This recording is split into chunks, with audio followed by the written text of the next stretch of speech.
नारद जी को कौन नहीं जानता है। नारद जी देवर्षि कहे जाते हैं। शास्त्रों में नारद जी की अत्यधिक कथा प्रसिद्ध है और जहाँ कहीं भी देवताओं का कोई काम बनाना होता है वहाँ नारद जी पहुँच जाते हैं। नारद जी भगवान नारायण के बहुत बड़े भक्त हैं। हर वक्त उनके वाणी पे नारायण नारायण का जाप रहता है और नारद जी वीणा लेकर पूरी सृष्टि में घूमते हैं और भक्तों की मदद करते रहते हैं।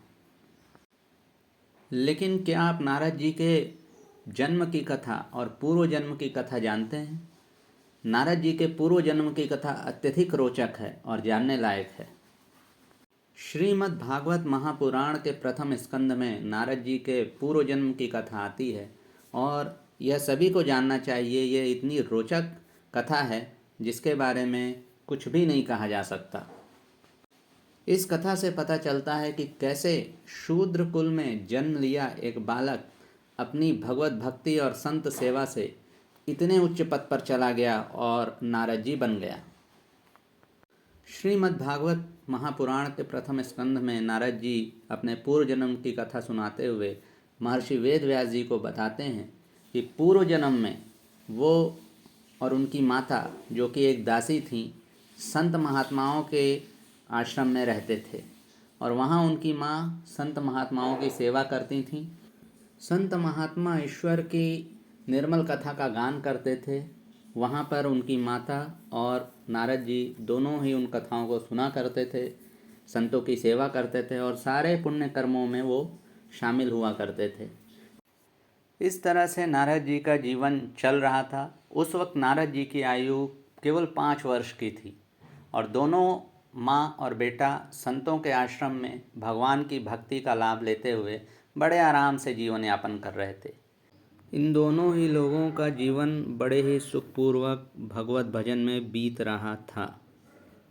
एक बार प्रातःकाल अंधेरे में ही उनकी माताजी गाय का दूध दूहने के लिए निकल पड़ी और वहाँ पर एक भयंकर सांप ने उनकी माताजी को काट लिया।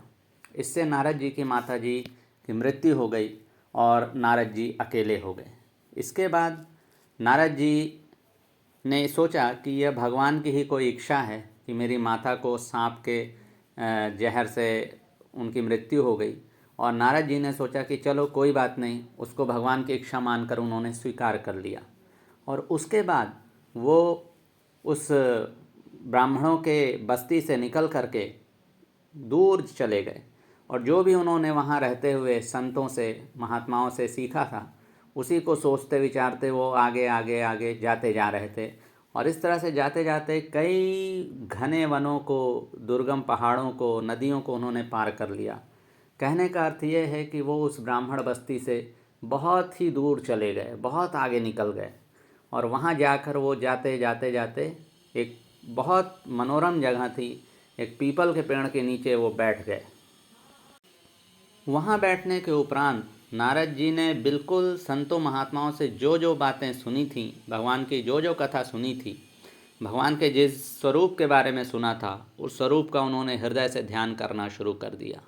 और उस ध्यान करते करते उन्हें भगवान के एक स्वरूप के झलक का दर्शन हुआ अपने हृदय में और उनका मन आनंद से भर उठा। और वो बताते हैं कि उस आनंद की कहीं कोई तुलना नहीं थी, लेकिन उन्हें भगवान का पूरा साक्षात दर्शन नहीं हुआ। और इस तरह से वो ध्यान लगाते हुए उनका जीवन बीतने लगा। और फिर एक दिन ऐसा आया कि नारद जी की मृत्यु हुई, उस जन्म की मृत्यु हुई और उन्होंने उस शरीर का त्याग कर दिया। नारद जी की मृत्यु होने के उपरांत प्रलय काल उपस्थित हुआ और पूरी सृष्टि ही भगवान में समा गई। और इस तरह करीब 1000 चतुर्युगी का समय बीत गया, यानी अगर वर्षों में कहा जाए तो करोड़ों अरबों साल बीत गए। उसके पश्चात पुनः सृष्टि हुई और पुनः सृष्टि होने पे ब्रह्मा जी ने ऋषि मुनियों को उत्पन्न किया। उन ऋषि मुनियों के उत्पन्न होने के क्रम में वही नारद जी जो पूर्व जन्म में एक शूद्र बालक थे और जिन्होंने अपनी भक्ति से इतना उच्च स्थान प्राप्त कर लिया था कि इस जन्म में उन्हें देवर्षि नारद का शरीर प्राप्त हुआ और वही बालक देवर्षि नारद बन के रूप में इस सृष्टि में जन्म लिया। और ब्रह्मा जी से निकलकर वो अपने कर्तव्य कर्म में लग गए और उन्होंने हाथ में वीणा लेकर पूरी सृष्टि में उन्होंने घूमना शुरू किया और भगवान के पवित्र नाम का प्रचार करना शुरू किया और भक्तों की मदद करना शुरू किया। तो ये थी नारद जी के पूर्व जन्म की कथा, जो कि अत्यधिक रोचक है और अद्भुत है कि कैसे एक शूद्र बालक इतने ऊंचे पद पर चला गया केवल भगवान की भक्ति और संतों के सेवा से।